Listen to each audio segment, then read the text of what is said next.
Welcome friend, কেমন আছো? আশা করি সবাই ভালো আছো আর আমিও ভালো আছি। আজকে আমি নতুন ব্লগ নিয়ে আসলাম আর ব্লগে আজকে আমি কি বানাবো অবশ্যই দেখবে ফার্স্ট থেকে লাস্ট পর্যন্ত।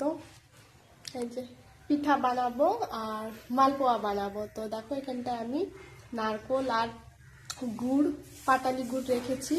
আর কি কি করব দেখে নাও তোমরা, এই রেসিপিটা শিখে নাও ঝটপট।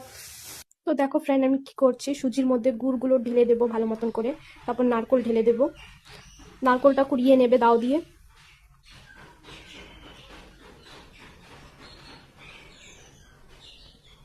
মালপোয়া বানাবো আর কিভাবে বানাবো আর ফার্স্ট থেকে লাস্ট অব্দি অবশ্যই দেখবে, কেন কি যে কোনো জিনিস বানানোর আগে তার প্রসেসটা জানা খুবই দরকার। তো চালের গুঁড়ো ঢেলে দেবো পরিমাণ মতন।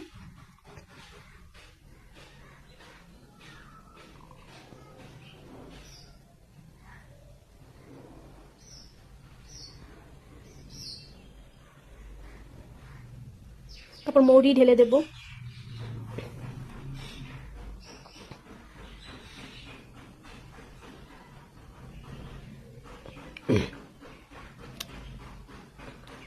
তারপর একটু মিক্স করব। তারপর জল ঢেলে দেব।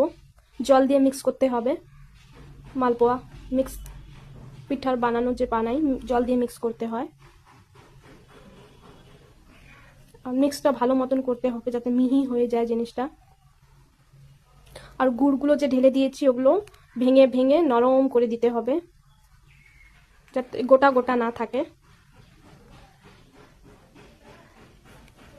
দেখো ব্লেন্ড হয়ে গেছে ভালো মতন করে।